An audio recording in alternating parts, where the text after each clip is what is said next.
Категорически против объединения вузов. Для выражения своей гражданской позиции левым понадобилось всего 15 минут. Именно столько длился митинг на Театральной площади Сыктывкара. Он собрал полсотни человек, из них большинство – это полицейские и журналисты. С места события Евгений Ракин. Вот студентов здесь мало присутствует. Не знаю почему, поводом, что стало. Но все-таки большинство поддерживает точку зрения, то, что от слияния СГУ и пединститута ничего хорошего не получится. Что еще сказать можно? Искренне заинтересованных судьбой родного вуза студентов на коммунистический митинг пришло всего пару человек. Померзнув с плакатом минут 15, коммунисты второпях проголосовали против результатов мониторинга вузов и слияния КГПИ с СГУ в единый университетский комплекс. По словам местных лидеров КПРФ, их внезапный интерес к реформе высшего образования в Коми вызван всего лишь искренней заинтересованностью в положительном исходе дела. Это наша принципиальная позиция — сохранить педагогическое образование в республике.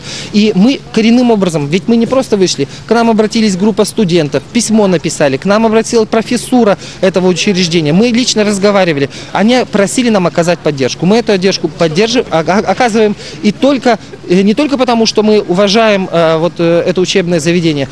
Нельзя исключать и другие мотивы неожиданной активности коммунистов. Например, студент КГПИ и лидер Зырянского союза Александр Карманов уверен, запоздалое вмешательство КПРФ в дело, по сути, уже решенное, это попытка набрать политические очки. На мой взгляд, вообще это мероприятие от коммунистов это был чисто пиар. Потому что документы подписаны, и считаю, уже на митингах уже ничего не сделаешь.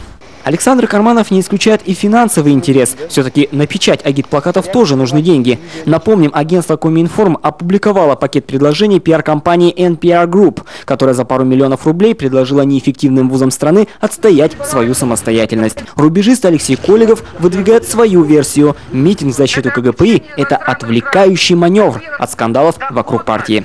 Ширится и надувается так называемый голубой скандал. Вы знаете, что некоторые коммунисты, они были заподозрены во всевозможных там гомосексуалистских всяких связях между собой, соответственно. И поэтому я думаю, чтобы отвлечь от этой тематики, они как раз сейчас хватаются за любые мероприятия, там КГПИ, СГУ, там они там сейчас начнут и экологией заниматься вдруг у нас, там и начнут заниматься там и животными и так далее.